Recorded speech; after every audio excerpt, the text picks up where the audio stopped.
Insurance Company Limited. We care about your investment. Guarantee you peace of mind. The best team in the business. Guarantee you peace of mind. No other company will. Guarantee you peace of mind. Together we'll succeed and guarantee you peace of mind. CDC Insurance Company Limited, where you get more coverage for less. People make the world go.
A pleasant good day to you and yours.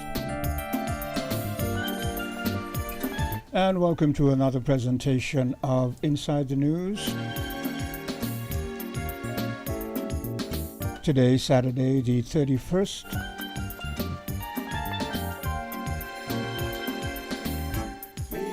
We're just about approaching the middle of the year. Again, welcome to Inside the News. The time is approximately 4 minutes moving away from the 10 o'clock hour. And with us today is the inimitable, the one and only Mr. Chesley Hamilton. And he'll be your part host, part guest, along with myself. But he'll be the main presenter for today.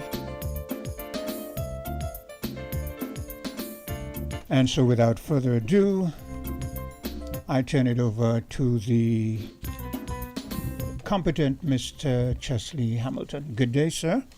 Good morning, Quint, and good morning to the listeners of winnfm at home and abroad, on the internet, by the airwaves, no matter where you are, in the hair salons, in the market, in the cars, while doing your chores on a Saturday, or those of you on your way to church, mass on the Saturday. Good morning, good morning, good morning, good morning, and welcome. Yes. So, how do we start today? Well, Quint, since the last time I was here, I did a little bit of traveling. I was invited to the ceremonial opening of Parliament by the Trinidad government. Kamala Persad-Bessessa's new government had Parliament opened on the 23rd of May, and I was both honored and pleased. It was both an honor and a privilege to be invited, and I went. And it's a testament to that relationship that she, even in her introduction, made special mention of her relationship and her sojourn and the time spent professionally in St. Kitts advocating in a constitutional matter. and name some of the players at the time. So that was it. But the fallout for me, the outtake was the route that I had to go through and endure to get there.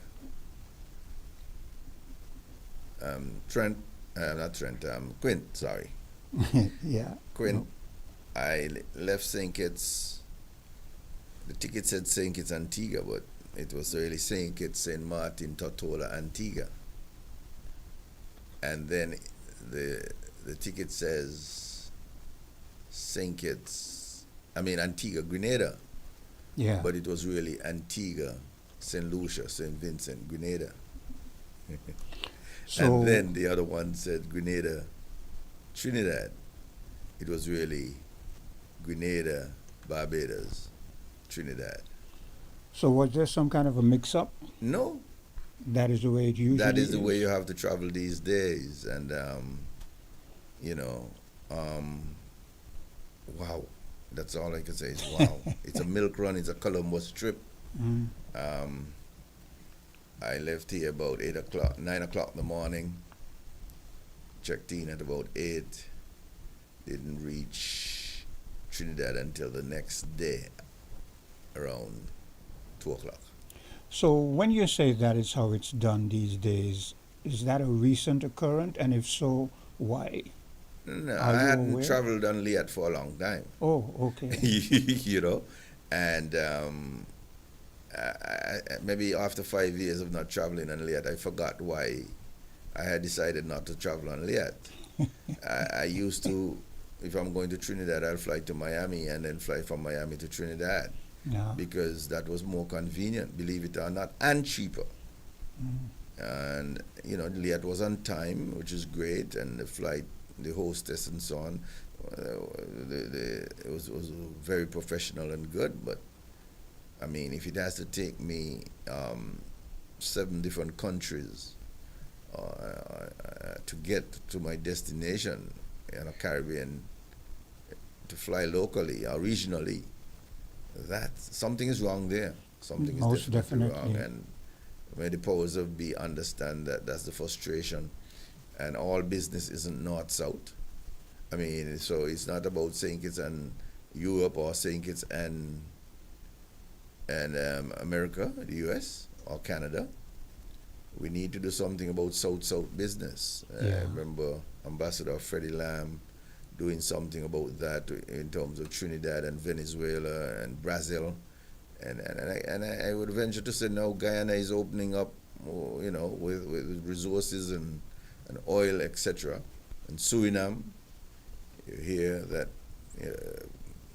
might even be reserves off the shore in Grenada. I mean, it's deep water, yes, but we can definitely start to make way for a lot more South-South trade Yeah. and business, and make it more convenient for those people to get here and get back to their business and get back to doing to their companies and so on. But we need to do more.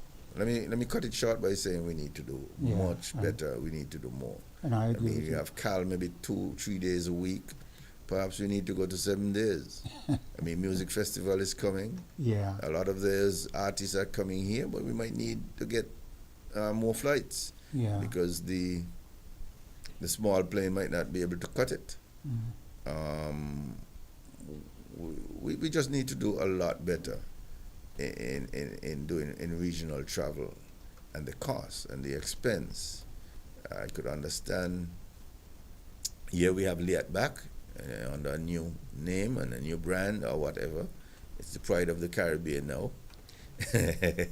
But if that's the pride of the Caribbean, the pride is leaving a lot to be desired, and I really would like to just put that on the record. Well, I'm glad. Putting it on the record not because I hear so, Yeah. but because I had the experience. I'm glad you did that, because I haven't traveled for a long time, and I don't envision myself traveling anytime soon, because I'm not that way inclined. But it's interesting to hear that, because we did hear about the revitalization of Liat, and I assume that things were running smoothly. But now this is a bit of a daunting news. So, like you, I hope that those things can be rectified. I mean, the hostess was good. She was great. I'm on the flight. It's early. It was supposed to be a short trip to Antigua, yes, but I asked for a cup of coffee. I got my coffee, and so on, and a biscuit, which I said, wow, there were times when you couldn't get that on a flight. Yeah. But so I felt, wow, things improved. But having to find out that I'm on my way to St. Martin and Tortola, and then from Tortola to Antigua, that's supposed to be a 20-minute trip. Yeah. And then, in fact, when I booked, the booking said I'm going to have a 4-hour overlay, so to speak, in Antigua. I said, okay, that's okay. I'll get something to eat and I'll be okay and get myself organized. Not knowing I'll be spending it partly in the air, partly on an airport tarmac, and on a couple of airport tarmacs, and therefore, nah, that's not good enough. That doesn't sound business friendly. If you're a business person, that's a no-no. If you have appointments to meet to be here at specific times, no, that is not going to work. That's the thing on me. I think the Labour Party had its conference and its caucus and its conference, and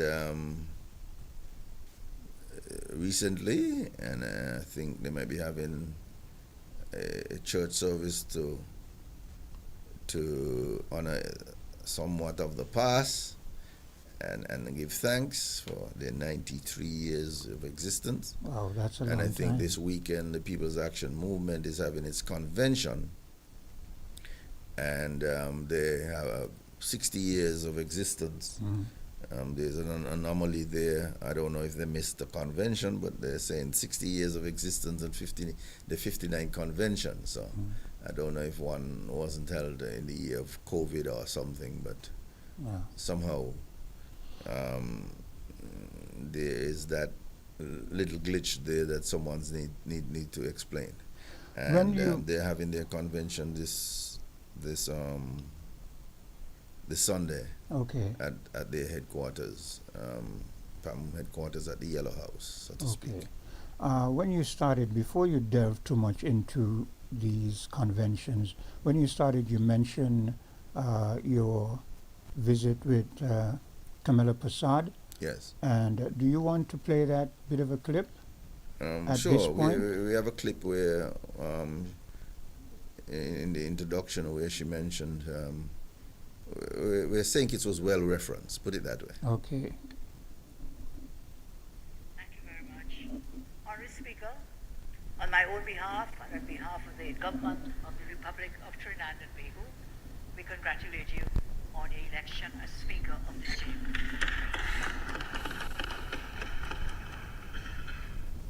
I acknowledge, in her absence, the Honourable Prime Minister of Barbados, who joined us in the chamber a short while ago. And we have a history together. When I was elected as Prime Minister in 2010, she was also here for the opening of Parliament, and she's back again. She faces a similar challenge in her own country, so we wish her good luck. And we welcome also the Chief Justice of Barbados. I had the pleasure and privilege of working with him in some legal matters in St. Kitts, so I was happy that he could join us here today as well. Honourable Speaker, Honourable Chief Justice, who joined us a short while ago, members of the Judiciary, the Dean and members of the Diplomatic Corps, Chief Secretary of the THA, Mr. Farley Augustin, members of the Cabinet of Trinidad and Tobago, MPs and Senators, local government representatives who have joined us, members of the various religious organizations, members of the People's Action Party of St. Kitts, again, persons I had the pleasure of working with in legal matters in St. Kitts, and I'm very happy you've joined us here today. All specially invited guests, ladies and gentlemen, my fellow citizens of Trinidad and Tobago, a very pleasant good afternoon to one and all. Mr. Speaker,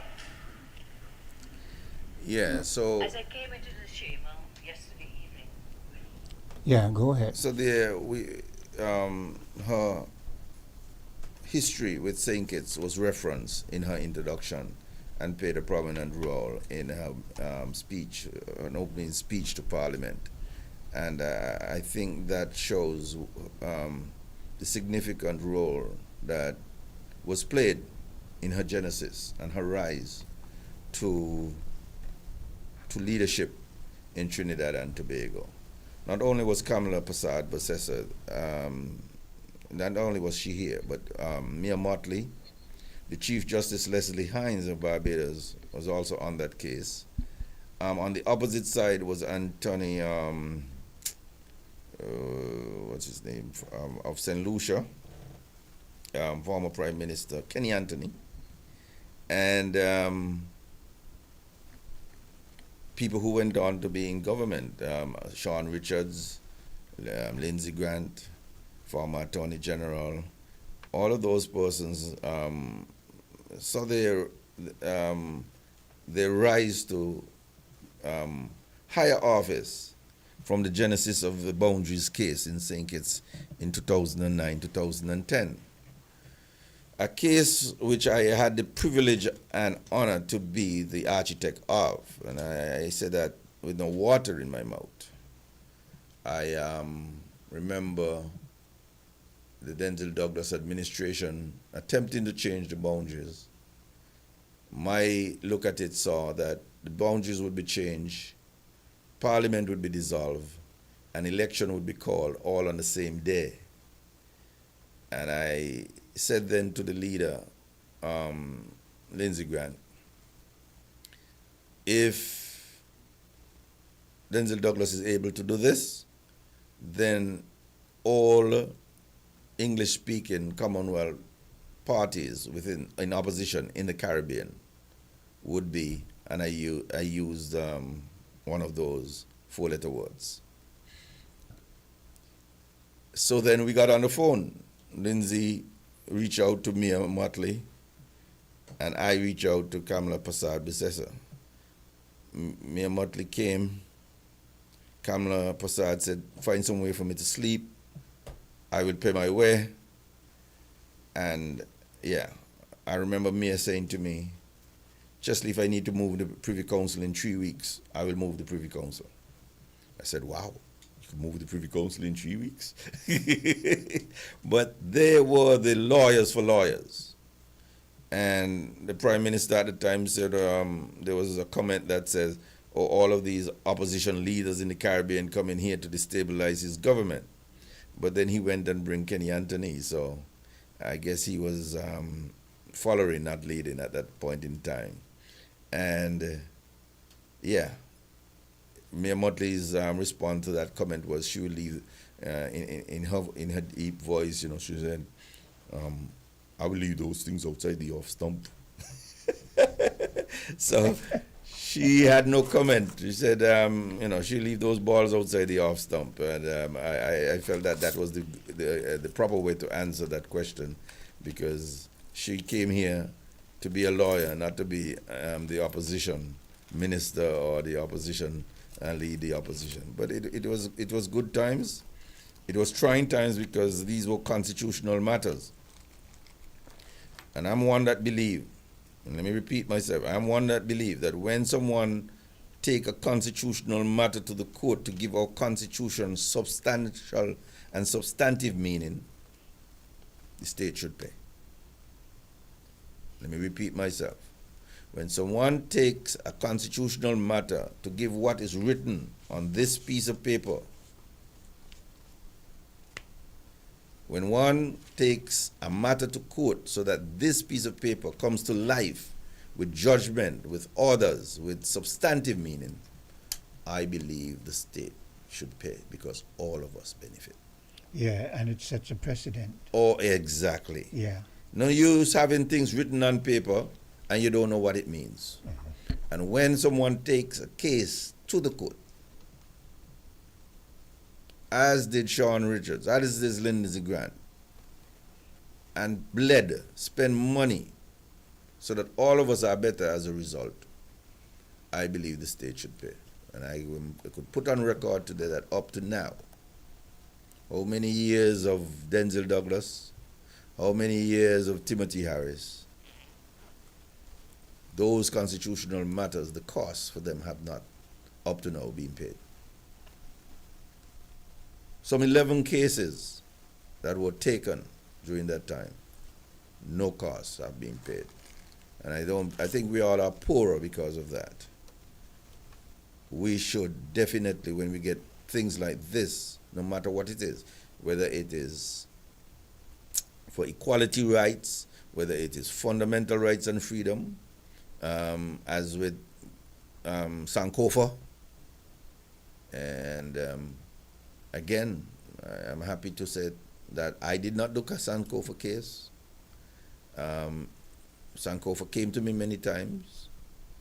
I assisted in terms of the strategy, but I always said to Sankofa, you know your case better than me. You know the history, you know the things, you did the reading, you have done the research. Go and do the case. The court is duty bound to help you. And I am not the expert. He started out the case, the judges saw where he was going, and they appointed Queen's Counsel then, now King's Counsel, Anthony Gonzalez, to represent him, and he was successful. Today, many Rastafarians and others are enjoying the benefits and the fruits of his labor and his advocacy, and I don't think he has received any costs as well. That can't be right. Some other people are going to benefit from the license, from the marijuana, from the medicinal marijuana. And he would have labored and toiled and having spent money and all that other thing. That can't be right. You know, I never thought of it that way until you just spoke it.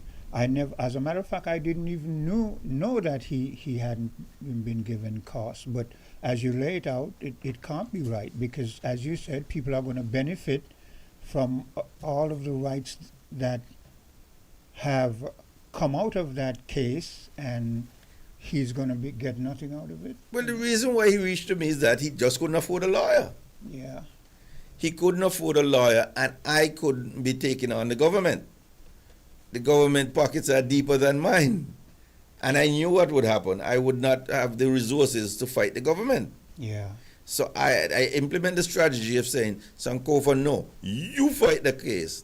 Once you reach there and you begin to do something, the court will see the merits of your case. And they would be duty bound either to assist you from there, and they don't want that, because then it means that they are doing the advocacy. Yeah. So they then said, no, we are getting too deep into this. He deserved to be, and they appoint a lawyer. And I'll go as far to tell you that this is what happens. The judiciary is responsible to appoint a lawyer for you, but the executive is responsible to pay, meaning cabinet, right? Yeah. And they basically say, well, who appoint you pay? They don't pay. Many times that's how they dismiss you. Or they unilaterally say, "By you only worth $3,500 or $2,000," or in my case, $10,000 for a murder case. When what is at stake in a murder case, quintessential? Isn't that you say, "Oh, you're hyping them criminals"? No. In a murder case, a citizen dies or a resident dies, and another citizen or resident is at jeopardy of losing their life by hanging or being put behind bars for life. Yeah. So therefore, that is what is at stake, the life and liberty of a citizen. Which are high stakes. With high stakes. Yeah. So therefore, before the state could attempt to try you for that, you have a constitutional right for them to say that due process of law must take place. Because if due process of law was not going to take place, then somebody could just accuse you, take you out in the square, and say, let me throw a rope over throw a rope over one of the trees and let's hang him. Yeah. He killed somebody, let's hang him. We don't have mob justice anymore. That was a long time ago, in the Wild Wild West. And We have courts. And during the time of slavery too. So Yeah, we have courts since 1623 when the British came here. We have courts before the United States of America. We have courts before Canada. Because the British law came here first before it went onto the continent. And all I'm simply saying is, we are a country of laws, but law and rights don't come cheap. Please, when fundamental rights are at stake, you can't tell people, oh, I'm going to put in place a public defender's office so that the government don't have to pay people like you that kind of money, which one attorney general said to me. And I have it in writing, in a WhatsApp. Or when I won about 10 no-case submissions in murder case, after they have locked up people for a year, 2 years, 3 years, 4 years, and one no-case submissions, one attorney general said to me, I'm a victim of my success because the magistrate can't appoint me in these cases and no judge appointed me, so therefore I can't be paid. Well, the people who you lock up can't pay me because they're behind bars not working. And the state refuses to pay me. So that could be fair. Most definitely not. But when you look around the world, is that the same case? Pardon? When you look around the world, when the same scenario takes place, like in the US, in Canada, Britain, whatever, is that the same case? No, but I will say to you, in Canada, for instance, there is legal aid which will pay, you, and there's a certain amount of money that they allocate, and if you want more, you apply. Yeah. That's not a problem. In other countries, there are foundations and things that come to play. For instance, with the death penalty, Amnesty International and other places may come in and fund you and provide the lawyers. There are certain things for justice, organization for justice that come to defend people on death row and things like that. So there is endowments for funding. We are a young democracy. And because we are a young democracy, with our constitution needing meaning, I am one who is advocating that where fundamental rights and freedoms are at stake, that we do more to fund these sort of things, so that for generations to come, we'll have not to depend on precedents from elsewhere, but we'll be able to say, in St. Kitts, the precedent is, the leading case in the jurisdiction is the one taken by Quintessential, the one taken by Michael so-and-so, or by John so-and-so. You know John so-and-so from Keon? Well, he took on the government on this case, on that case. So in other words, you're saying we would have set our own precedents then? Yes, okay. and based on our own law, based on our own fact situation, our own geography. And when you read a case in those contexts, you know what it means. I will give you one such example. The People's Action Movement, and in days of its founder, William Herbert, took on the government of the day about public meetings. Michael Powell and William Herbert, they decided to take on the government. Because the government had a way of telling you when you can keep a public meeting and where you can't keep a public meeting, political meeting. Today, the police and the government cannot tell you can't keep a public meeting. Okay.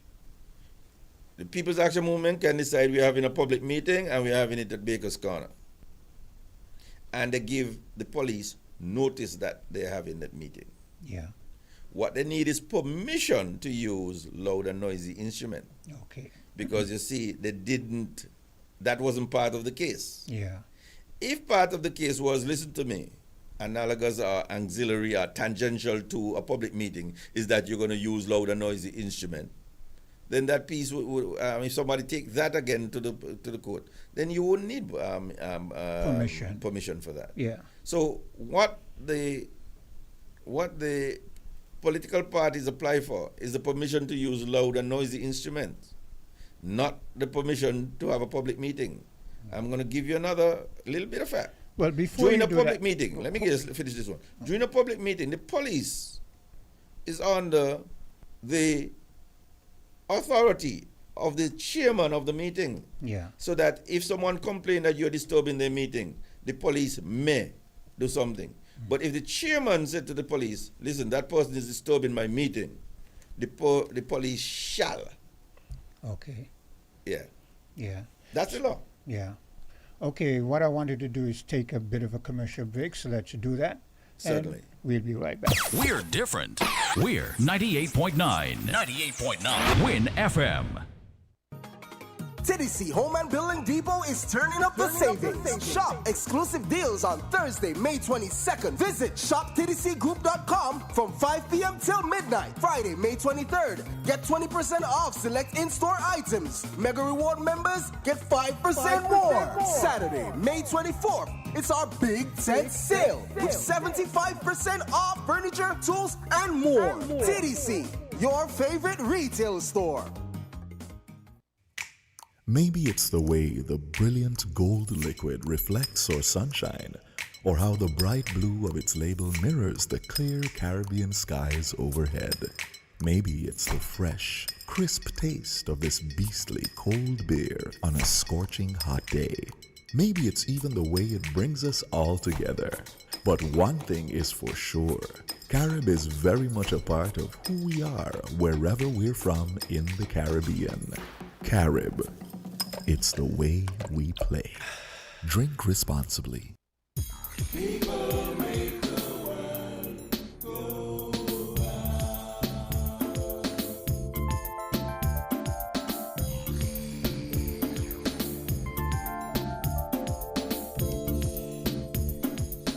And welcome back to Inside the News. The time is approximately 10:35, and further on in the program, we're going to give you the opportunity to call in and be a part of the discussion and your views. And at that time, let me give you the numbers now that you will call, but that will be further on in the program. But the numbers that you will call are 466-0989, 662-0989, 762-0989. In the UK, the number is 033-344-0065. In the US of A, 718-285-6984. And in Canada, 305-921-4619. Now, I'm not sure if all those numbers I gave you are functional, but if you try one and you don't get through, then feel free to try another. Okay? And it's back to Mr. Chesley Hamilton. Yes, Quint, we would like to make sure that the callers get an opportunity to participate in whatever is inside the news for them. I would like them to participate. We will definitely try to keep it brief, rather than any one person taking up an enormous amount of time. So if there is participation from outside, we will be most accommodating and welcoming to participation in that respect. Yes, most definitely. Now, let me ask you something. I don't know if from your legal perspective you'll be able to say much about it, but something has been bandied about recently in terms of the Southeast project and recent sale and so forth. Is there anything that you can say? How do you feel? Is there what do you have to say in relation to this recent happening? It's hard for me to jump in at the recent happening without beginning to deal with it in a historical context. One of the things about the Southeast Peninsula is that it was private land. It is private land, most of it, until the government took some of that private land from our local people and said it's for a public purpose. And the public purpose was tourism development. It wasn't taking some of their land for a road which everybody is going to use. That was the first step. The U.S. government was willing to fund the Southeast Peninsula Road because it was through private lands, and they believe in private enterprise, and therefore we were able to access that area of road, only to have the Labour Party, and I'm not afraid to say it, make a lot of noise that we were building a road where private people would be able to speculate on land and make a lot of money on lands, and that was going to benefit only a few. In fact, it was dubbed the road to nowhere, the highway to nowhere. But the vision of the day felt if you build a road and the infrastructure, then other things will come. And so said, so done. So if you understand that aspect of it, then you come to the salt pond. The first time that anyone talked about building a marina there was a lot of outcry by the environmentalists who say we are destroying one of the only natural salt ponds in the world, and one of the biggest, and well, from an environmental standpoint, that is a no-no. I listen and watch all of those environmentalists. Some are still alive, some are now dead. Say nothing when the Marina under the Labour Party was evolving. And then, mind you, the salt pond supposed to be, in inverted commas, a public asset. If you look at any of the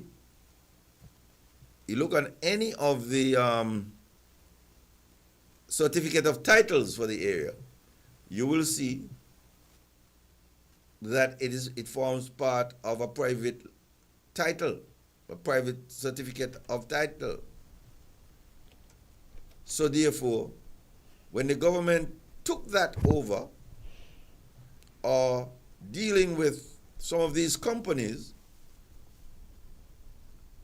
that land now, that marina now, is in private hands.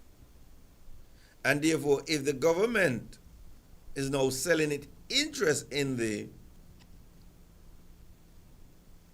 marina to someone else, I am willing to listen to the discussions in that historical context. What are we getting now that the marina, the main asset, the biggest asset, the most lucrative, thank you for the word, most lucrative asset there, because it is the development of the marina that is going to cause the land around it that is facing it, and the condos that may be built to attract anything. Yeah. But when you just carve out that now and sell that, who's going to want to buy the lands? Who's going to want to develop around when they didn't get piece of the action for the marina? You want to know whether it is short-sighted or long-term. The amount of money that you're listening to press conferences and they're talking about the amount of money that is owed to Skelec and other entities, then, who is owed, the National Bank, and everybody who is owed and they want their money and so on. All of that is, I don't want to say corruption, all of that is government mismanagement. All of that is government mismanagement. But So recently, the government must come to the people and say, this is the situation. Come to the people and let them know, look, this is an asset that had become a liability. It's bleeding, it owes this, and we are going to go forward now getting money from it. How are we going to get money? The people are going to assume the debt, or we? Who is assuming the debt? We, the people, or the government? Are they going to but that deal is with it? that is where I wanted to interject, because from my understanding, from an article read yesterday, it seems as if from the monies gotten around 20 something or thereabout million, I heard about Skelec being paid and bank being paid, and it seemed, I could be wrong, someone would have to correct me, but I garnered that it was the government that was paying these fees, and I can't see where that should be right, because the government didn't incur this. Whoever was responsible for the facilities and its use over time used the electricity and whatnot, and that should have been a part of their costs. But then you're more legally, you're the legal luminary here, so enlighten me as to how you feel about that. You know, they say some banks are too big to fail and some corporations too big to fail. You don't let General Motors fail. You don't let other things. You know, if you only owe a little bit of money to Skelec, they come and cut you off. But when there's people owe millions of dollars, you let it flow. Or you write it off. Or you write it off. So or you give them a bailout. Yeah. These are the sort of things that it's not that you're not supposed to do it for progress and prosperity. But you need to account and be transparent. You need to come to the people and say, this is what is happening. I remember when the golf course was moved out of government hands over Frigate Bay, and I think was given to Royal St. Kitts for $1 or thereabout. And the thing behind it was the government is not going to have to pay to maintain it. The government is not going to have to pay to upgrade it. The government is doing that because they're going to do the marketing, they're going to bring in the tourists, and we will get user fees from the golfing, from the caddies, from the different things, and they are the ones who are going to incur that expense to deal with the golf course. Yeah. At least that was the story. I don't know if that makes sense today or it made sense then, but at least that was the line and the story given. Yeah. Nobody has come and said, well, we are selling this or we sold this because this is what we are able to do. We are doing this, and I'm not talking about no newspaper article, no story. The government must come and say, this is what we have done with your asset. Yeah. And this is why. You may agree or disagree because you put us in office. When you win, you win. When you lose, you lose. Yeah. So if the government is there to govern, the government governs. But it can't just deal with things because then you're going to go back to La Valley. Yeah. And the Squandermania there. You're going to go back to, tell us what's going on with Kittishan Hill. Yeah. And the money there. And who get buyout and pay out. Chunks of money. And then when you do all of that, you then tell me I have to pay Social Security for a longer period of time, and I ain't gonna get it until 65, and yabba yabba yabba yabba da, and we need to raise the age, and we need this and we need that, because no money is there for the ordinary person to enjoy a decent way of life. But you're giving away hundreds of millions in elsewhere to people who just get a windfall. Yeah. Got a windfall. Something isn't right and something isn't adding up. And therefore, come and talk to the people. Give the people some comfort. Give the people some comfort. It is not right. Let me also ask you this. I hear what you're saying, but should this not have been done prior? This is after the fact. So after you've done everything and I understand that after the fact you can come and say, well, we did this and this is the cost and blah, blah, blah. But shouldn't we, the electorate, we the people, have known that this was in the planning, that this was in the works? Or enlighten me from your perspective. Sometimes it is good, but sometimes business and you don't want a competitor. Because the minute you let somebody know that you're about to close this deal, somebody will come and offer a little bit more. Yeah, so it might retard. And the price goes up, and you get it for more. The government would be good to have it out there that and get competitive bids. Yes. Get competitive bids. So the person who was buying wouldn't want that. Okay. But the government would have been better off to say, listen to me, I have a bid and an offer on the table for this, and this is what we're about to do. And people would be able to say, listen, we brought another investor who wanted to take that, but you refuse it. Yeah, yeah. We could have gotten an investor out of this country who wanted that, but you didn't want it because your people who would get some money for the sale or the legal work, or the person who is going to get the real estate fees, closer to you. We don't know the transparency. Yeah. We don't know the transparency. When government assets are being sold, we need to know the connections. We need to know who, show me the money. What's the money trail? Who is making the money? Who is acting on both sides? Yeah. Because we always want to talk about transparency and corruption and integrity in public life. Well, since you're so transparent and you believe in integrity, let us know the players, because I really want to touch on something dealing with the integrity in public life commission. Yeah. Because right now it's again dysfunctional. I think probably it's only the chairperson who is in place. And what happening here is that the person that was appointed by the Labour Party when they were in opposition has resigned. Yeah.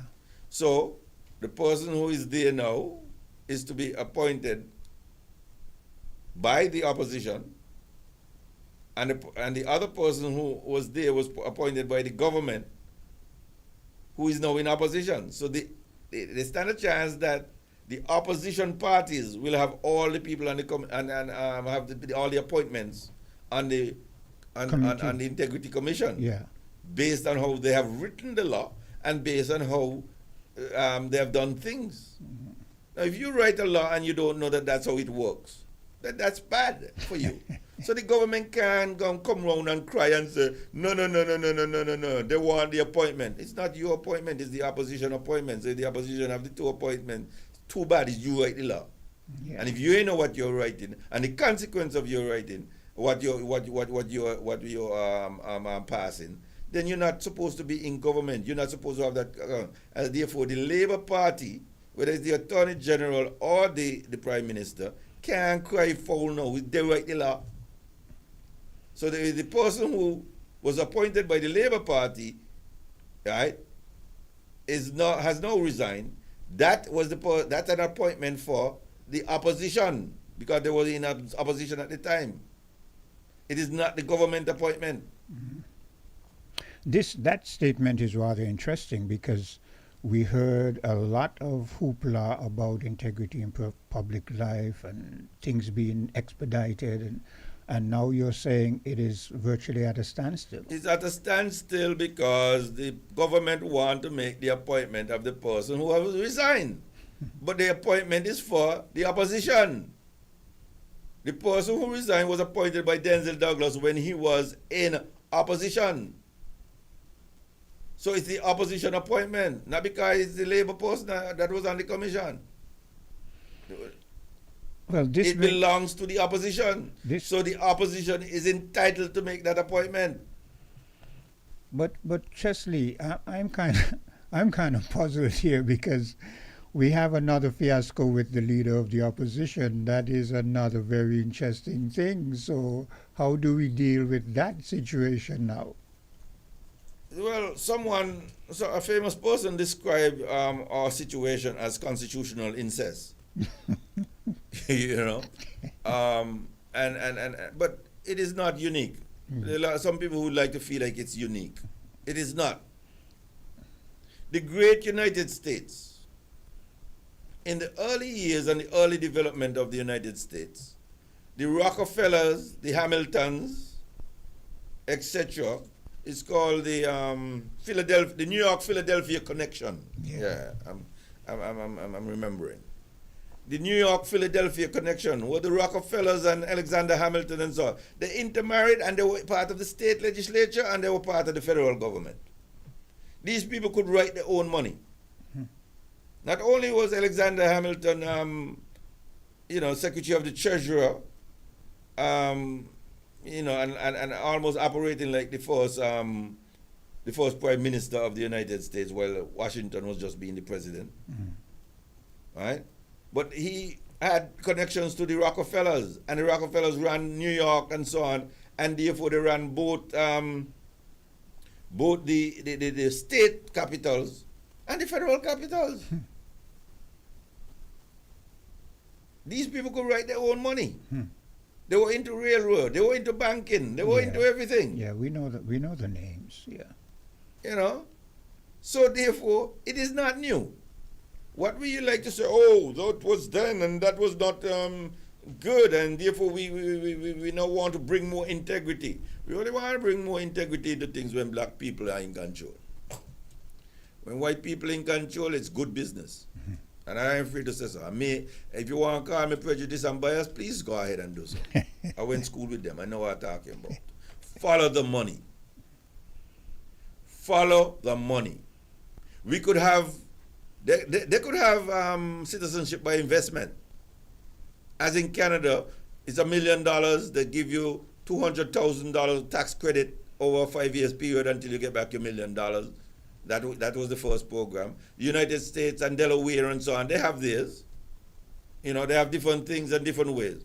But the minute you begin to make some money in the Caribbean, from citizenship, hey, shut down that. You know, there's them black folks down there making too much money. They're too rich. And then we stupidly want to give other agencies and people more money than our locals. So therefore the agencies, and we give all sorts of things to other people. Because money only belongs to certain people. And only certain people are entitled to money. Our own local people are not entitled to money. It's too much for them. So when Pam came and said, listen to me, we're going to close down the sugar industry, but we're going to give people land. We're going to give them payments in 3 tranches. That was too much for them. Too much for poor people. Too much for poor people. But isn't that a kind of an oxymoron, because the Labour Party is touted as the party for the poor people? So let me put it this way: they're supposed to be the party for the masses. Let me say it again. And the masses. That is why they had Masses House, you know. Right? Bratcher fought so that the people who vote for people would be in control. Right? Back then, Bratcher would be elected, but the governor would be appointed who is to run the treasury and who is to be the administrator and who is to be everything else. So Bratcher said, no, the people vote for supposed to control the purse, control the money, and that is why Denzel Douglas and Sam Conda fell out. Because Denzel Douglas wanted to increase the senators in the parliament.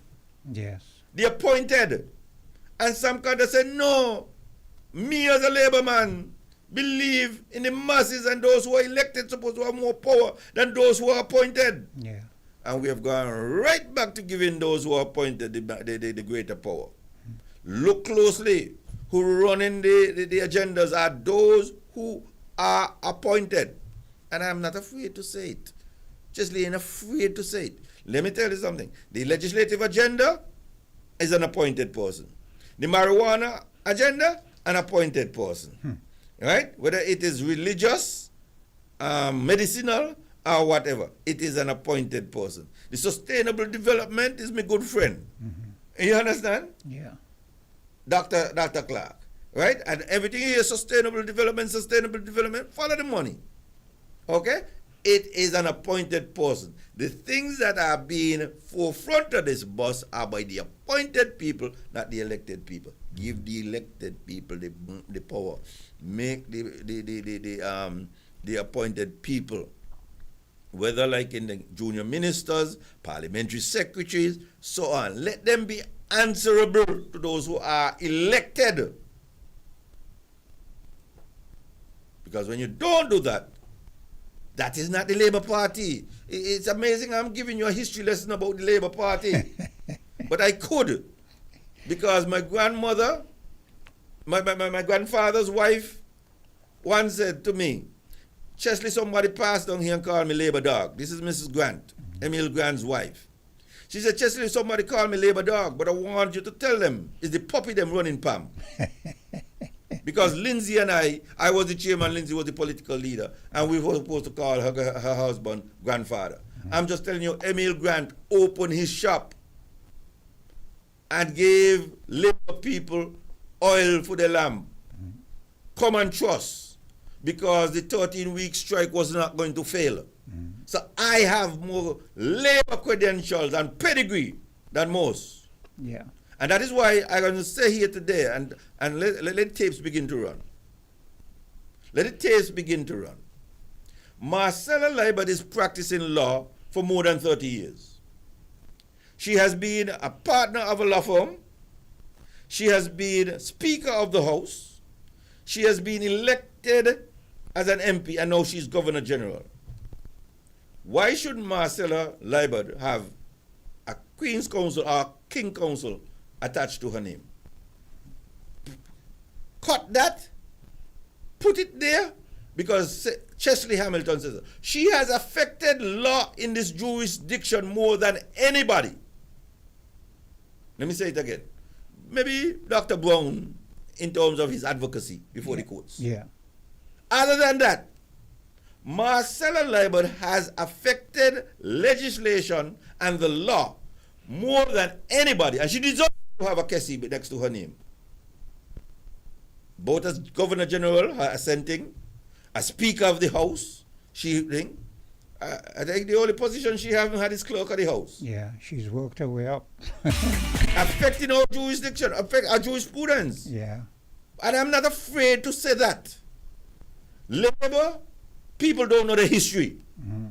And when they don't know the history, they're about to repeat the worst aspect of our citizenry. And that is what I am saying when it comes to that. I'm saying I didn't want to speak for the entire hour.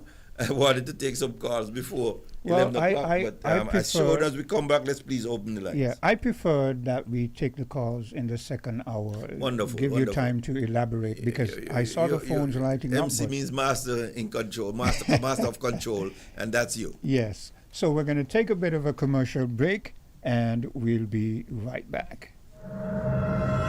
If you live in low-lying areas, be aware of the possibility of tsunamis immediately after an earthquake. A strong earthquake lasting 20 seconds or more is a natural tsunami warning. Do not wait for an official warning. Gather your family members and evacuate immediately after the shaking stops. Don't delay. A tsunami could occur within minutes.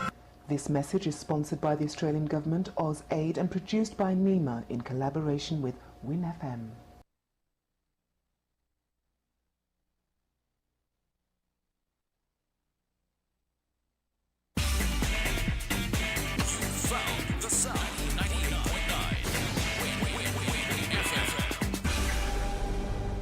Let TDC Financial Services help you go for your goals. Whether you're thinking of taking that grand vacation, down payment on a house, higher education, TDC Financial Services has various plans that will allow you to go for your goals. Choose from the Accumulator Plus, Investment Starter Plan, and Fixed Deposit. Ready to go for your goals? Visit us at TDC Financial Services, where money is made easy. Maybe it's the way the brilliant gold liquid reflects or sunshine, or how the bright blue of its label mirrors the clear Caribbean skies overhead. Maybe it's the fresh, crisp taste of this beastly cold beer on a scorching hot day. Maybe it's even the way it brings us all together. But one thing is for sure, Carib is very much a part of who we are wherever we're from in the Caribbean. Carib, it's the way we play. Drink responsibly.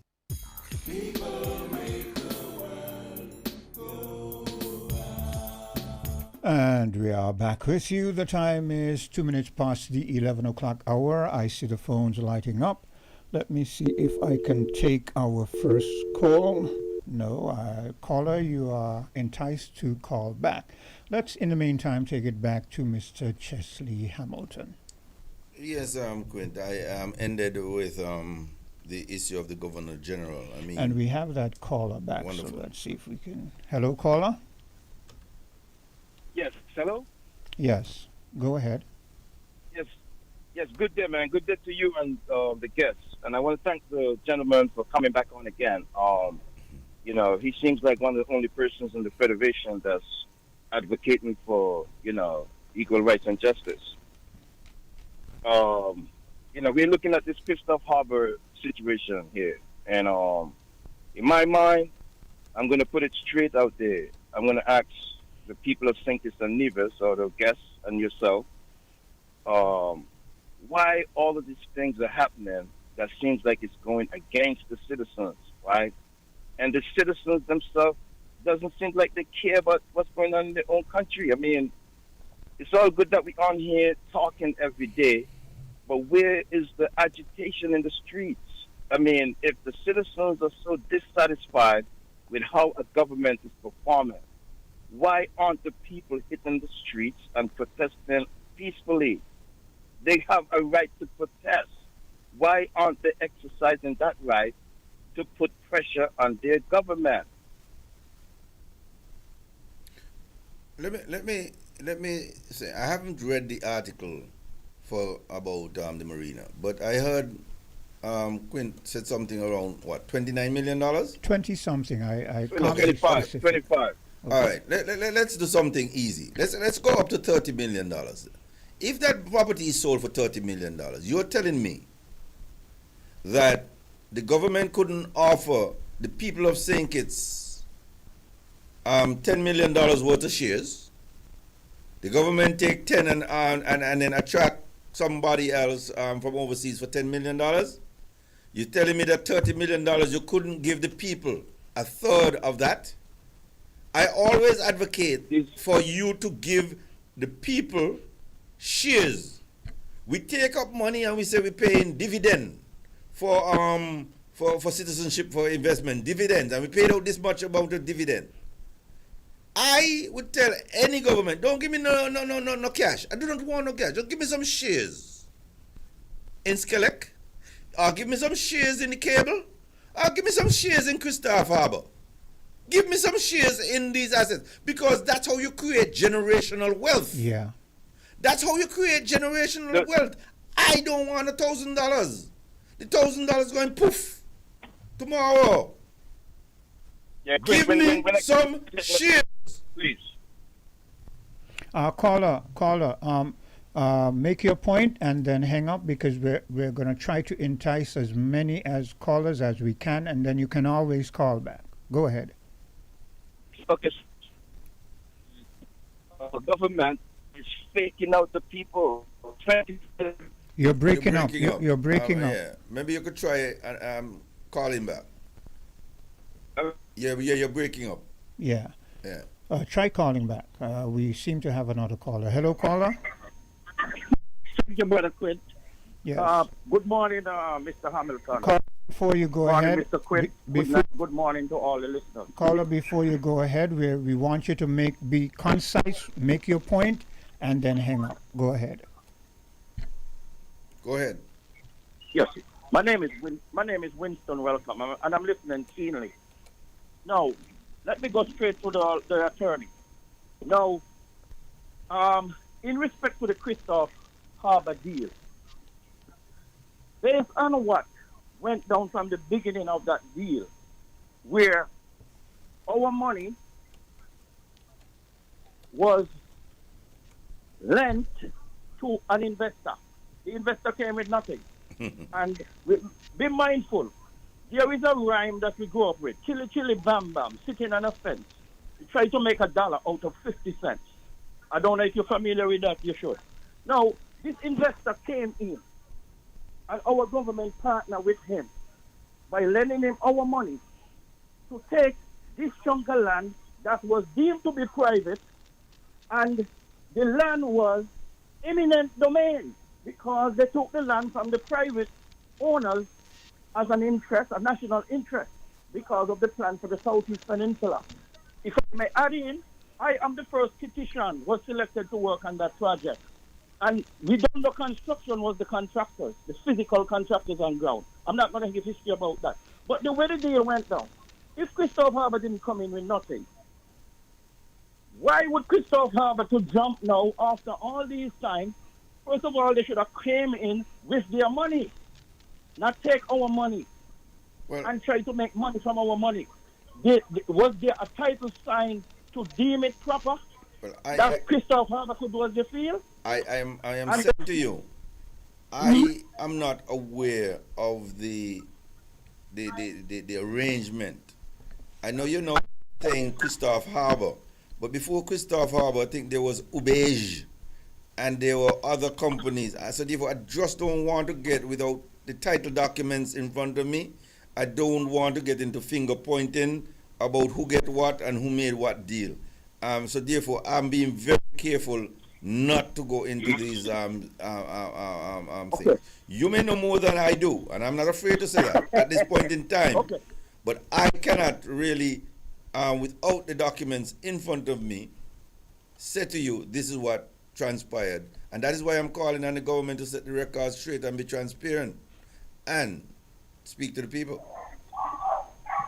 Okay, I agree to your response, but I'm going to tell you, I was surveying community. I work for Elms Associates, and we were the first private surveying contractor to work with the contractor that had the project. And I know I work in local survey, and first of all, for someone to deem a title, they have to have the title recorded in the court. And if Christophe Harbour did not complete a deal, they shouldn't have given a title. And if they was not given a title, Christophe Harbour couldn't have, as it alleged, I haven't seen documents, to sell any part of that property because it is a government property and that deal was not complete. So Christophe Harbour is using Chili Chili Bam Bam, who was sitting on a fence and trying to make $1 out of 50 cents. And that deal should be null and void regardless of what development is now presently because they have not completed their demand. There was not a meeting of the minds. And if anyone disagree with me, I stand for correction. That deal should be null and void, and the value of those lands now is not like when they set a deal for that little money, knowing what the forecast and the foresee my friend, you are voicing your opinion right now, but there is another way of registering your opinion, and that is when time there are some people when they're frustrated with decision, they say I done with politics, I done with voting, and then the policy makers then make policy that you don't agree with. You need to vote and let your fingers, and you need to let your voice be heard when you disagree with those who are in office. Don't be afraid to correct your errors. Don't be afraid to correct your mistakes. Like I said, I always stand for correction. And Mr. Hamilton, I am the independent candidate and waiting for more independent candidates to come in and participate in their election, whether you are in the diaspora or whether you are home. Wonderful. Step up and let's make a change for the right moving forward. Brother Quinn, thank you for the time. Mr. Hamilton, first time I ever spoke to you. First time I ever see you. But you look cooler than a cucumber. Bye. Talk to you again. I'll try again. Thank you. Okay. We seem to have another caller. Hello, Wonderful. caller. Hello? Yes, hello? Yes. Yeah, hello? Okay, you're back. Yeah, I'm back on, right? And you're sounding clear now. Okay, my thing is, man, why is all this stuff going on in the Federation? The people are not hitting the streets. You know, when you look at the history of this Crystal Harbor thing, it's as if like all of those lands was just taken and just given away. Question: didn't this entity operated tax-free for all these 20 plus years they've been in the Federation? Like I said, those are the questions that the government has to answer, not Chesley. Yeah. Well, the word that the big word that we got to use in, and I threw that out yesterday at least, transparency. This government is not transparent at all. Chesley not going to answer those questions. The government needs to come and account to the people, and not just account from the government point of view. Account from the pain felt and the pain and the joy felt from the private end too. Who are making money from these deals? Who lost land? I'm going to put it. I'm going to put it straight out there. I'm going to put it straight out there this morning. Just on this one specific issue alone, the people need to come off of them party lines and unite and go in the streets. I mean, this is the first marina that's coming to sink us, right? And if they can't get it right with these projects, I mean, when are these guys are going to get this stuff right? I mean, I am amazed that if you're telling me something less than $30 million for that marina, I am basically saying shame. Mm-hmm. Shame. But the whole thing about it, right? It better to sell it for $1. If you're telling me $30 million, it better you give them for $1. Lease them for $1. Lease whoever have it for $1 rather than accept $30 million. Yeah, it's great. True. I agree with you all the way. That is shameful. This seems to be very premeditated, right? I mean, because that is not even one yacht. The people who dealing with marinas, a $30 million yacht, you know, you pull into Simba, a $30 million yacht, people laughing after you.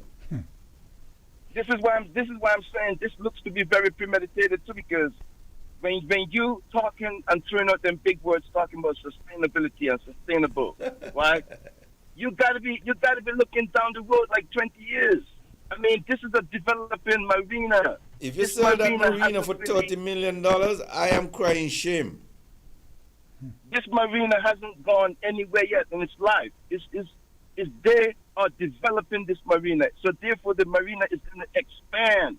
And they're building individual piers out there, and every yacht owner that's in, they are paying they're paying for them docking fees, or they're purchasing the spaces like how you purchase like a timeshare. That marina is the most sheltered marina, I want to say, in the region. When we're looking forward down the road, the amount of money that these new owners are going to get from this marina, bro, is so much more than what 25 million is right now. And when you look at the history behind the Crystal Harbor, when they came in 20 years ago, they brought nothing to the table. They took money out the SIPF and funded this operation.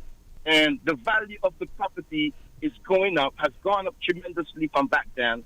And you want to tell me the government is only trying to get 25 million out of it, and they're talking about this 25 million is such of a grand thing that happened? It's the best thing that happened to St. Nevis right now. I mean, man, the Prime Minister himself, man, and the cabinet, man, they need to go and take that financial literacy class that they are given in that Aspire program. These guys are acting very remedial, very, very remedial, but the money's not coming from their pockets, so what do they really care? But if you follow the history of one entity, the owners now and the owners to come, they've gone scotch-free with a bunch of acreage of St. Nevis prime real estate.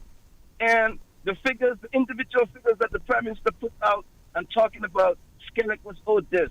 And if they say to those entities out of that 25 million, then like you say, you might as well just give them this stuff for $1. If Skellig was owned $10 million, give Skellig 10 million shares in the marina. It's a distraction. And what you want to tell me? Our local people can't own nothing? Give Skellig 10 million shares in the marina, and then let's sell that to you and me. Okay? And that's what I'm talking about. And if you instead of sell that to the that- local people will be owning a third of the marina. But they don't This want is what to I'm empower saying. local people. They don't want The to local empower people- ordinary people. So therefore, they're going to sell it to one person who doesn't look like you, or look like me, and don't talk like you, and don't talk like me, because, hey, somebody else And going to benefit. I understand that fully. And the persons and the citizens of St. Steve's got to wake up, man. They got to wake up, man. I'm telling you, that Labour Party does not know its own history. I mean, who's going to... Somebody described this Labour Party as the pink Labour Party because the Denzel Douglas Party is the red Labour Party. You understand? And I'm basically saying they don't. This set of bourgeoisie, petty bourgeoisie, they don't understand the history of the Labour Party. Caller, do me a favor. Do us a favor. Yeah, Call back with your question. I'm going Yes. to take a bit of a commercial break, okay? Thank you. All right, thanks. Thank you. Okay, let's take a bit of a commercial break and we'll be right back. WINN is 98.9. 98.9 is Win FM. Heritage matters to me. Heritage matters to you. Join me, Percival Hanley, this coming Friday and every other Friday at 10 a.m. to 12 noon for Heritage Matters on Win Media SKN 98.9. Heritage matters to me. Heritage matters to you.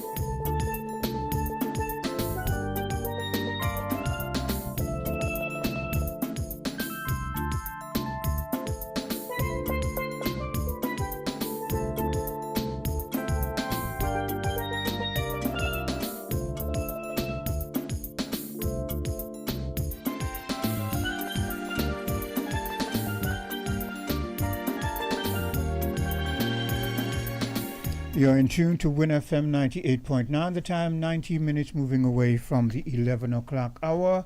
And we have with us here the inimitable, the indomitable, the one and only Mr. Chesley Hamilton, legal luminary. And you can bounce your questions off of him and see what he can give you by way of his knowledge and expertise in the legal fraternity. Let me see if we have this caller. Hello, caller. Yes. Thanks again. I am continuing where I left off. Yes. Hello? Okay. Hello?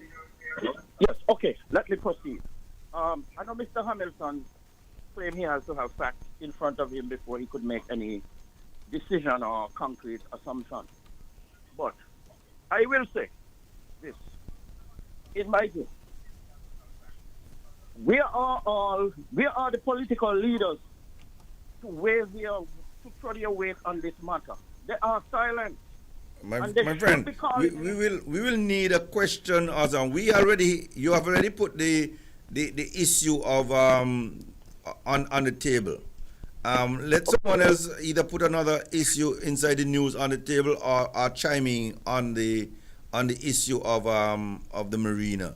You know, I don't want to have just a back and forth with you and I on this issue. It's not that kind of program. Forum. So yes. please, you know, take some time, put something on the table, and let us move on. Yeah. Okay, let me do this. I never spoken to you before. I never seen you before, but you are very fruitful to me. And I will say, if I can exchange my number with you, I will say it out aloud because I will like to be in contact with you. No, I just align with intelligent people. All the 48s are mine, from 466 to 662, all the 48s are mine. So, you know, you could WhatsApp any one of them, you'll probably get me. Okay. All the Let me 48s are record mine. my number. Let me record my number. Like I said, all the 48s, from 662, 465, 466, 48, all of them are mine. You understand? Okay, So you could send me a WhatsApp, I'll get it. You don't have to broadcast. Okay, anything. another caller. Hello, caller. Good morning. Good day. Yeah. I want to refer to something that Mr. Hamilton said about the Integrity Commission. How are you, my friend? I'm fine. I'm just here wondering why we keep going around in circles when it comes to what our leaders do, you know, and how we could break that cycle. And to me, something like the institutions that are supposed to hold government accountable and provide oversight are just not working, okay? Otherwise, we would not keep getting into these perpetual messes that we insist on getting into. You are right? Mr. Your name is Mac Mahon, yeah. Eh? Mac Mahon. What you saying? Mr. Mahon. Mahon, you're asking a fundamental question. I wanted to ask what's your area of qualification, because, you know, in the world of the Westminster system, the Westminster system doesn't work unless you have quasi-judicial bodies policing the executive. Mm. Yeah, let me say that again. The Westminster model, where the Parliament is part of the legislature. I mean, the legislature is part of the executive, or the executive is part of the legislature. In order to police that kind of power, you need quasi-judicial bodies. Because cabinet, the executive passes its own law and carry out its own policy. If that kind of power is concentrated within the same people, that it tantamounts to too much power. So you need these quasi-judicial bodies to... But we never brought home none of the quasi-judicial bodies. We don't have no Human Rights Commission. We don't have no Labor Commission. But we don't have... I mean, even in terms of...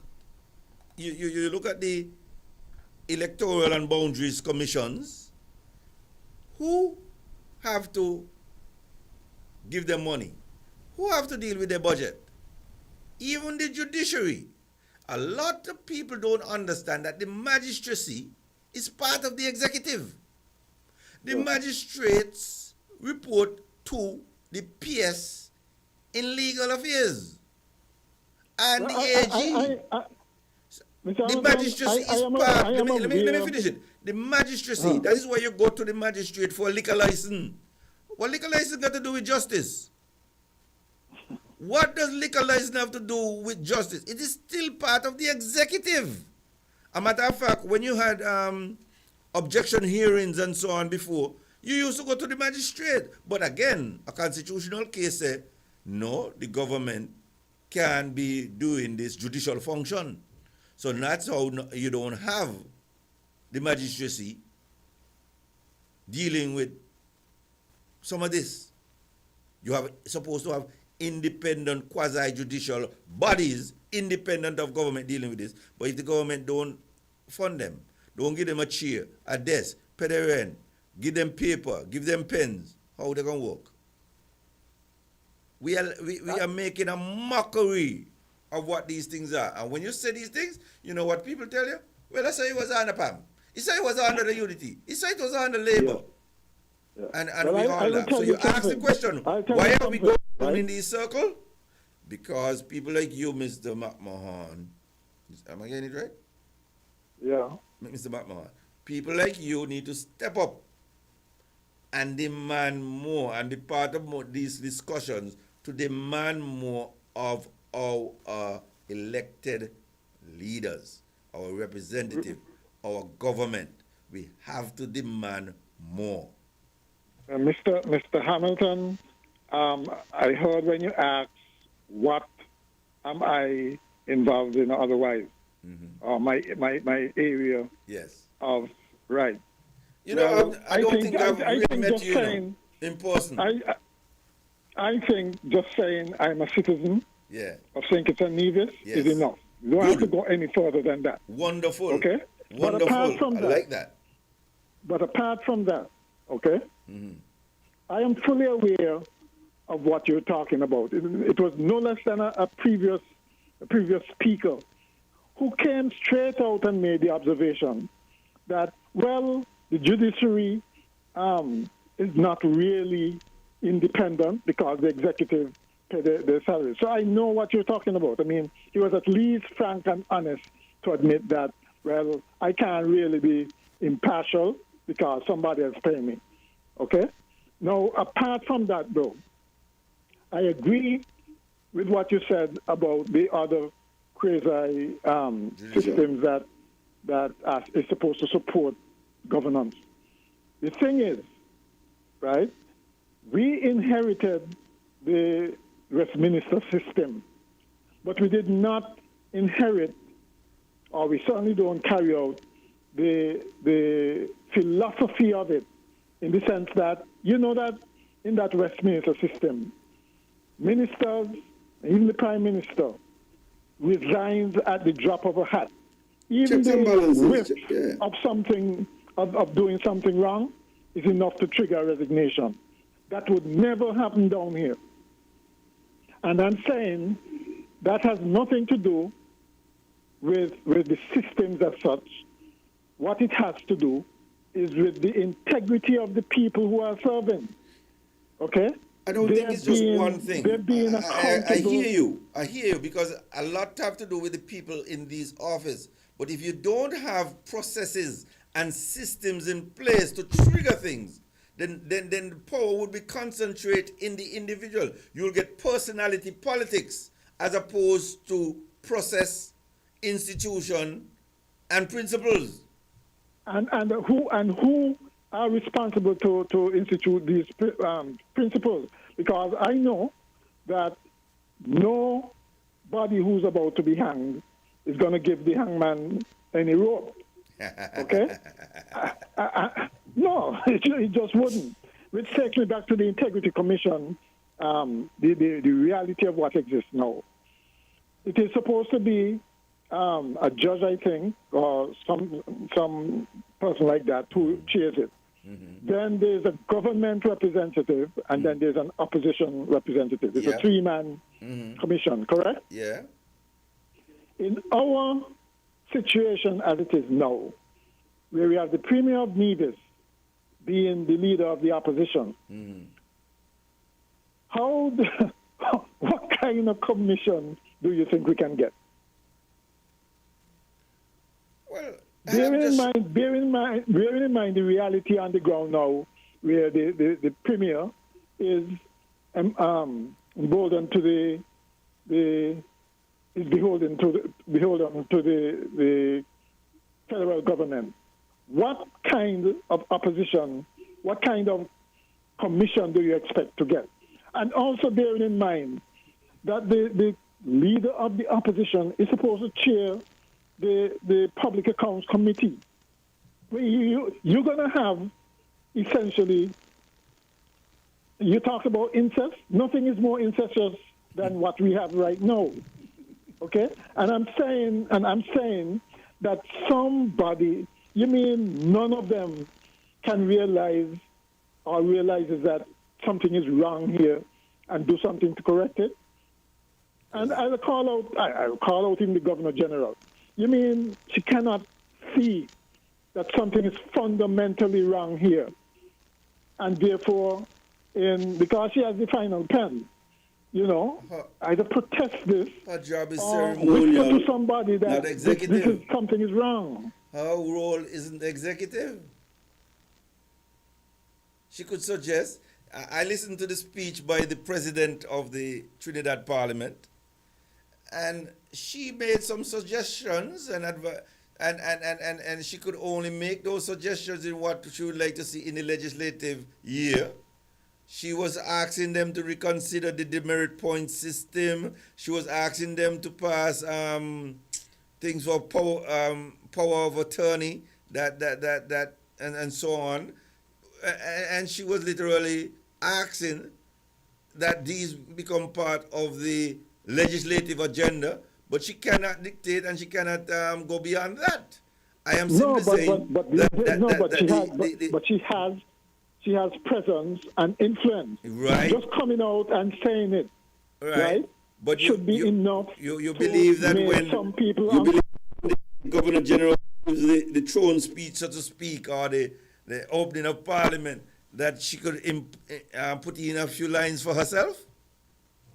Go ahead. No. That don't normally happen. But what I'm saying, that because she is the Governor General doesn't mean that she automatically does not become a citizen of the country and have her own views of how things should go. I think it's even in the Constitution, they're supposed to advise the Governor General on a weekly basis after Cabinet, because it's called the Governor in Council. Right. They're supposed to advise her as to what is going on in the country. So you mean she can't she's supposed to give the leader of the opposition an audience as well. These are supposed to be regular things that occur in the good governance of the country. But I don't know how often it occurs. But this is what I mean. These things keep happening. It's as if, and the thing is, usually the opposition recognizes the deficiencies when they're outside. Okay. But for some reason, once they get inside, it's the same hangman nose theory. They just don't correct these things. I mean, I don't know how you explain that. What brought Kamala and Mia here, okay, was that in our Constitution, in the order in council, the date for the Boundaries Commission was deemed to be May 17, 1979. So you're beginning to count from that, 5 years, right? There was a Boundaries Commission, I think, in 1984, Boundaries Report, and one in 1989, when they changed a small place in, did a small little tinker down in Atlas Village, okay? To separate the boundaries there between Constituency 8 and 7. Right. After that, they had not had a boundaries report. No, Chesley O'Neill Hamilton took the time to read the Constitution from cover to cover. I knew those two lines was in there. Those two lines were in there. I then decided, with those two lines, that I'm going to wait until less than 2 years to go to an election to raise the issue and say Denzel Douglas cannot change the boundaries because there have not been a boundary report in more than 5 years, and he's going to need to deem one and then deem one after that, no less than 2 years after that, and no more than 5, to restart the thing. That was my thinking. It so happened that they still felt like, they could go ahead and change the boundaries and do what they wanted to do without the boundaries report. And I say, hell no. I knew I was not the lawyer to take the case to court. And Lindsay promised me that he will get Mia. And therefore, when we went and so on, Mia said, Chesley, if I need to move the Privy Council in 3 weeks, I will do so. I said, good. When I called Kamala and told Kamala what was happening, Kamala said to me, Chesley, find somewhere for me to sleep. I will pay my way. I said, great. Then I called back Mia and tell Mia what Kamala said. Mia said to me, Chesley, if you could get somebody out of Jamaica and somebody out of Guyana as well, the more of us come together on this case, the better it is. That is what started this thing. Because, again, we are in position, there had not been a boundaries commission or report since 1989. The last one had on Michael Powell. I mean, but look at all this time that has passed. I only became a lawyer. I passed my LLB in 1995. I became a lawyer in 1998. So if I knew that, okay, in 2009, 2010. Why all the other people around town didn't know that? But quite apart from that, I mean, and I still go back to what I called about in the first place, the Boundaries Commission. You can't tell me, because the previous government did it before too, you can't tell me that you're supposed to constitute a Boundaries Commission, and you feel comfortable going now, it's almost 3 years. Okay, because I think the person would have resigned pretty early on because I think she became she realized the conflict of interest, and when she was on the National Bank board, resigned. Very early on. You can't tell me that it takes 3 years, almost 3 years, to constitute an integrity commission. No, something wrong. That is collusion. That is conspiracy. That is all the corrupt words you could assign to it. Something is absolutely wrong. Then there is nobody to tell you what you're doing, and there is nobody to account to. But that's what I'm saying. That's not good governance. But they're paraded and they're the party of integrity, and they're the party of this. But listen to it. Know that person that resigned, who was put there by the then Denzel Douglas, leader of the opposition, is the opposition member has resigned. You know, it ain't the government Labour Party now. It's not the government person who has resigned. It's the opposition person has resigned. Exactly. So therefore, is marked to replace her. And I'm telling you, Terence Drew doesn't want that. Why he doesn't want that? Because he might feel like, oh, I'm supposed to have ears and eyes on the Integrity Commission. No, you don't. No, you shouldn't. You ain't supposed to have no ears and no eyes, Drew, on the Integrity Commission. The Integrity Commission is supposed to be independent of you. And that's the problem too, right? The ordinary person would look at this discussion and feel, oh, what are they talking about is a waste of time. That don't affect me, okay? And people, I guess, like you and me, Quint, and so, who knows the ramification of these things, right? They are passing legislation, and when the same legislation come back to sting them in the backside, they undermine the process by not appointing people. Yeah, or appointing people, or appointing people who they know are not qualified to be on the when the people are there and in place, then they don't give them the resources that they need to do their work. But they want to have this facade and this charade and make it look like they're doing this and they're doing that. Yeah. You understand? I'm not about that. It's an insult. It's an insult to people when you come on and talk about transparency and accountability and doing these things. I mean, it's an insult. Chesley Hamilton. They don't think, huh? I'm not afraid to speak truth to power, okay? They don't have no respect for citizens when they do that. I'm not afraid to speak truth to power. My mom tell me, Chesley, if you don't have a reason for what you do, she will give me a reason. Caller? Okay, there's another caller on the line. Good, so, no problem. Okay. Yeah. Hello, caller? Hello? Hi. Yes, I'm back here. Back on again, man. Thanks for letting me get back on quickly, man. You know, it's appalling to see what's going on in the Federation of St. Kitts and Nevis. Very appalling. Looking in from outside, I just want to say thanks to my parents for taking that opportunity for us to travel outside the Federation so one can come on the outside and get that knowledge and experience. Real quickly, we know we've been talking about this Christoph Harbour thing, and the guest mentioned about investment and shares, right? And I started saying to myself, I'm agreeing totally with what he said about that. Our local people seems like we can't get the opportunity to invest in our own local companies when these opportunities arise. We've been hearing about this Aspire program where the Prime Minister is putting money into some type of situation for the children, $500 in the savings, $500 into an investment. portfolio, right? So why are we operating like this when we know we have that Aspire program? Because if we keep operating like this, those children will never see any returns in respect to the objectives of the Aspire program. I mean, they're taking the people out.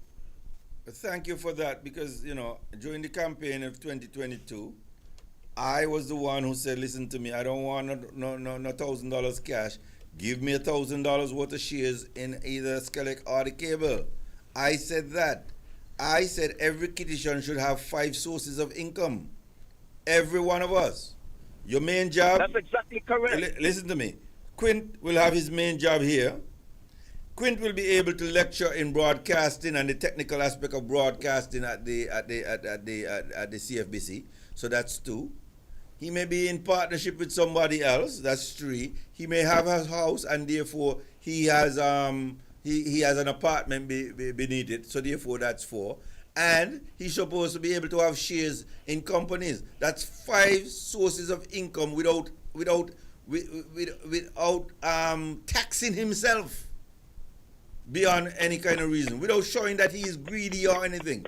Just easily having 5 sources of income because our federation provide opportunity for its citizens. It should be easy. We have the central bank here, we have the Eastern Caribbean Stock Exchange here, and we're not teaching these lessons. Yes, they bring in the Aspire program and saying, 5,000. But I spoke about how to begin to create generational wealth in St. Kitts and Nevis during the last election. But, so maybe in the noise, people weren't listening. Maybe in the noise. And let me back you up with that point, because when I think about the amount of money that came into Bastille in that CBI program over all these years, they was just going along willy-nilly.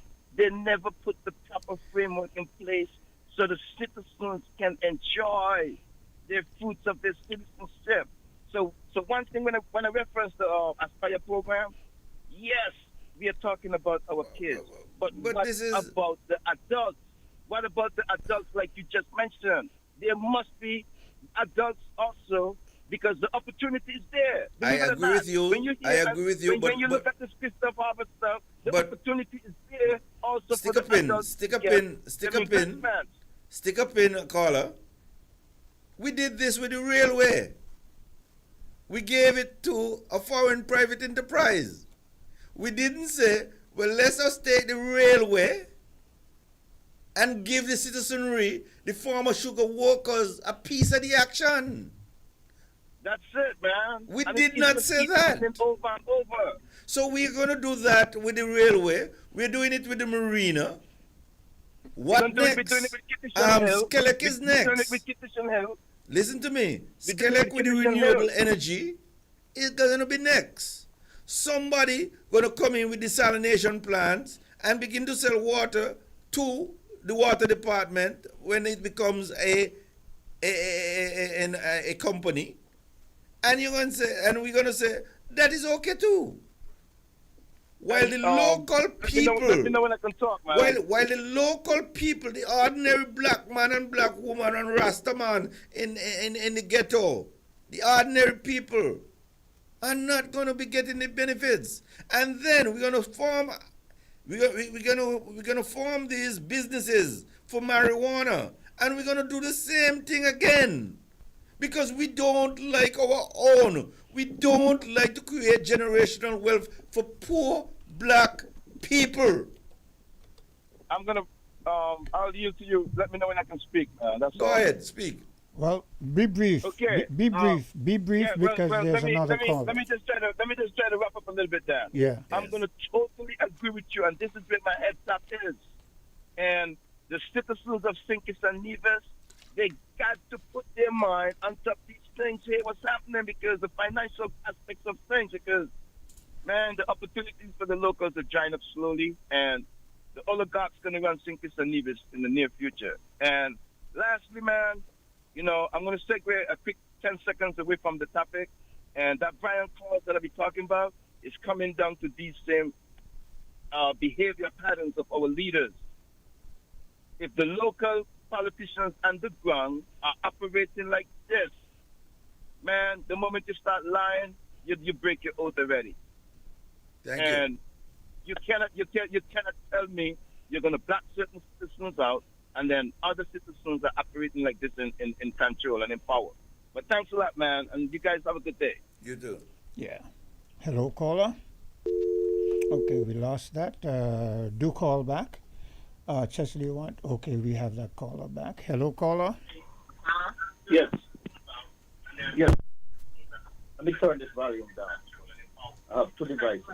Hello, don't listen to the computer. Listen. No. The phone. I'm turning it down. I'm moving it. Let me chime in with it.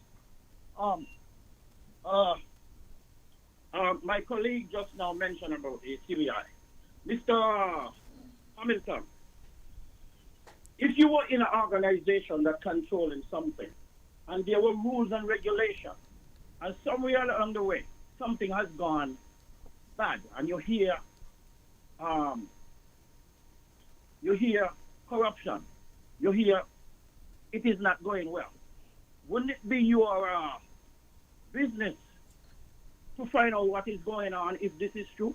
And if it is true, wouldn't you try to make correction to it? Whether you are the leader or not, or just a participator in that organization? That's the question. You have another question? Just ask them and then I'll answer them. Okay. And the other follow-up with it, if you find out something is really going contrary, okay, and you inquire and you find out, and it still continues, what would you do? And I'm relating to the CBI. The CBI was said to be sold at a certain amount, and underselling comes, so it caused conflict with those who was going to keep the rules. And for that reason, from the leader come down to all who sold the passport, the CBI. If there are money laundering involved, and they are still running for office, and they are rallying members because they don't want them to know what's going on with them and the ill that they cause to the country, shouldn't they be barred after some kind of verdict, some kind of accountability?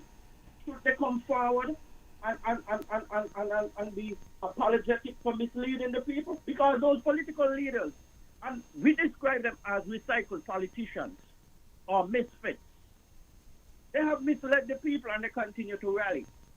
And for that reason, that is such a sin, a sinister to the people. But who is watching to rescue the people? All these wrongdoings by these leaders. What is the higher authority? What can you do, Mr. Hamilton, to lead the fight for truth and justice moving forward? I arrest my argument here. Thank you. Do we have other callers? Yes. Hello, caller. I'll answer. Hello, caller. Yes, hello, man. Yeah, I just have one question for the guest lastly for the day. Mac Mahan touched on this. And I wanted to applaud Mac Mahan for touching on this. How things are going inside the parliament right now. We don't seem to have an opposition across the Narrows at all. On either side of the Narrows, on the Nevis side and on the Sinking side, the opposition is extinct. And what I want to ask the guest is, I don't know if he had responded to Mac Mahan directly, but the performance of the opposition leader, what does he feel about, and how does that affect the democracy in the place? Me personally, I believe it's a partial mistake on the Premier side on Nevis, how he's operating in the federal parliament. And it's not good for the federation. So inside the parliaments on both islands, it doesn't seem like they're keeping either government's feet to the fire. And that's what the people got to start paying attention to. But I know, man, the next election is going to be telling. I hope the Sinkers and Nevis people can really remove both governments on both islands, because They have disappointed us and they need to be removed. And thanks a lot, man. Have a good day.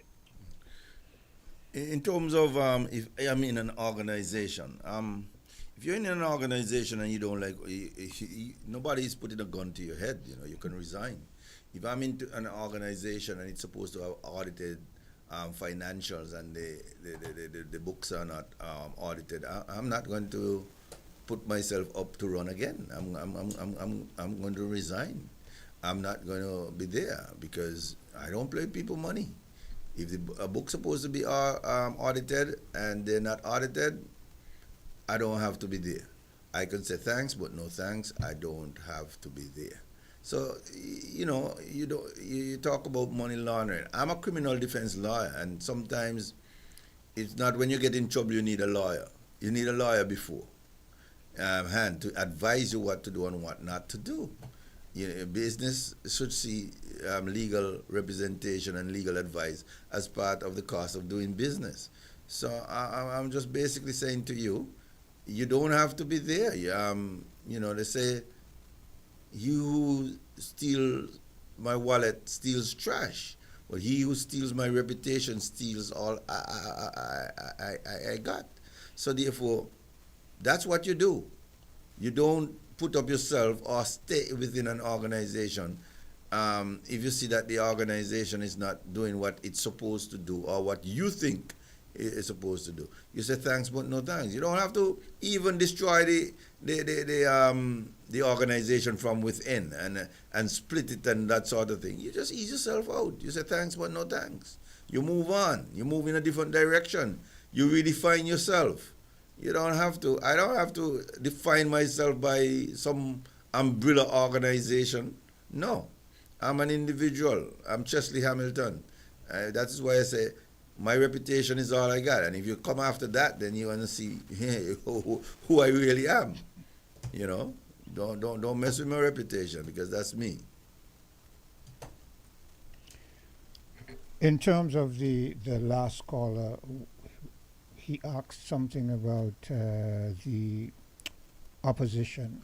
Yeah, I mean, it comes back to what we were talking about earlier with Mr. McMahon, because the incestuous nature.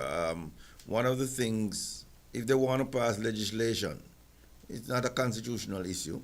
If they want to pass legislation to say, if you run in the Nevis local government, you're not supposed to run in the federal government, in the federal election, unless you resign one of those posts because you can't sit in both houses, then they need to do so.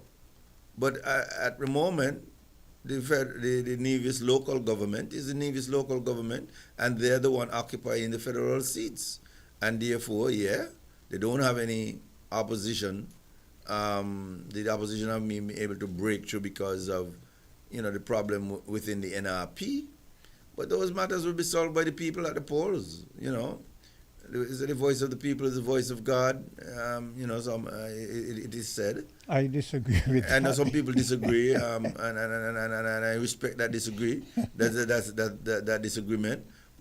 And that's why I said they say. Mm-hmm. And the people will speak, and the will of God will, thine will be done. Mm-hmm. The people's will be done. Or thine will be done, however it is. The majority rules. At the end of the day, it is what will manifest itself. And therefore, if the people have spoken in Nevis and give the CCM a certain mandate, then it's up to the people to decide to change that.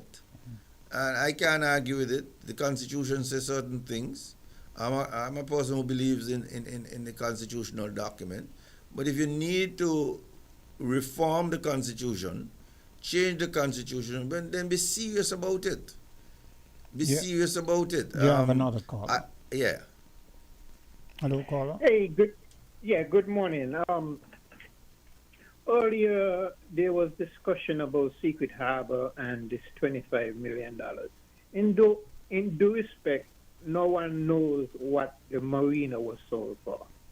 Mm-hmm. That $25 million was to pay debt, so we still don't know the actual cost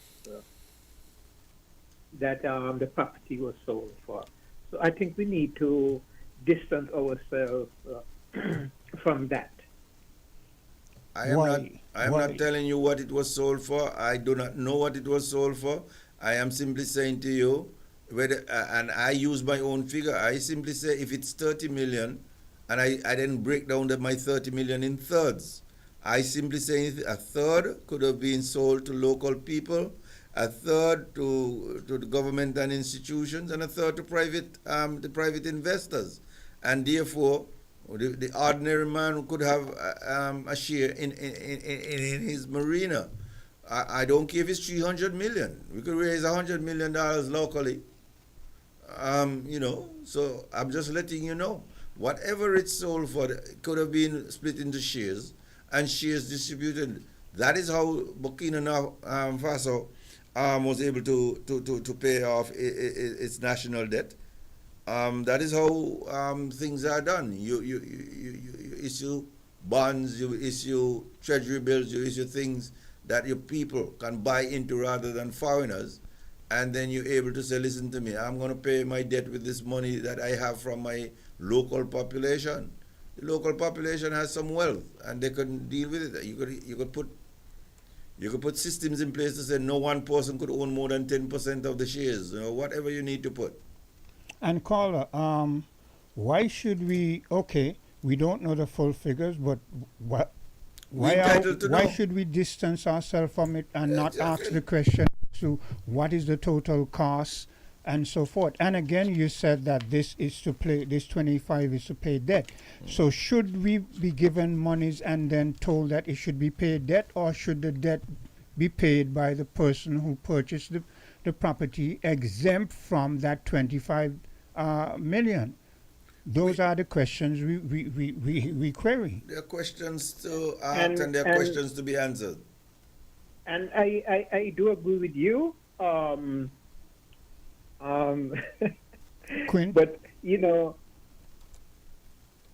I do agree with you that the borrower should pay his debt, and that shouldn't have nothing to do with what the government receive or whatever. Yeah. One more thing before I go, and nobody in the federation seems not to want to say it. Mark Brantley is a government backbencher. Well, perception. That's a perception, and it is what it is. His relationship with the Labour Party is his choice. I mean, he is allowed to build relationships with the benefit of Nevis. I don't have any problem with him doing whatever he's doing. But Mr. Hamilton, I mean, but there is people who did not vote for the government side. Where is their representation? Well, that is where the Honourable Dr. Sean Richards and Dr. Timothy Harris should come in. They are the ones who have to carry that fight. Then he need to give up that position. Really? Trust me, I've been down the road before, and I know he's not going to give it up. No, because he loves money. I don't think it's all about money. I mean, Mark ain't exactly poor. But you realize people who got always want more? I would say again, even if Mark ain't rich, I know he's not exactly poor. I don't think it's a question of money. I think it's a question of authority and power and being in a position that things sway the way you want them to go. He's the leader of the opposition, and that comes with certain responsibilities, and those are responsibilities that he enjoys. He has to be consulted on certain serious matters of state, and he will give his 2 cents, and he wants to be able to do that. Whether it means traveling with the Prime Minister or not, or being part of the delegation and doing things together and being able to advise the Governor General on a constant basis, those are things that are important for his advocacy for the people of Nevis, and to stay a part of the mix and a part of the discourse, and they're relevant to him. So if you want to change that, then you change the issues to say, and pass legislation to say, in the federal parliament, to say if you're part of another house, you cannot be part of. If you're part of another house, you cannot be part of the federal house. The federal parliament could pass the laws to say who could be in there and who can't be in there. Yeah. Okay, thank you. All right. Okay, do your wrap up, Mr. Hamilton. We're 2 minutes into the 12 o'clock hour. Wonderful. Well, thanks for having me again. I'm not able to do this on a weekly basis, but then I'll come, ever so often, maybe every other week, and share with the people and share with you, Quinn. And I'm good. I'm glad to be here. We appreciate the callers. We appreciate the interaction. And, what's in the news is it's always important. And on a Saturday while you do your chores or your driving or your shopping, I am honored to be part of your day and your weekend. Thanks for having me. Thanks for having me, WinFM. And thanks for listening. God bless. And on behalf of WinFM, you're most welcome. Do take care. You found the sound. 98.9. Win FM. Did you know that the Grange Healthcare Facility is the first purpose-built, non-governmental healthcare organization on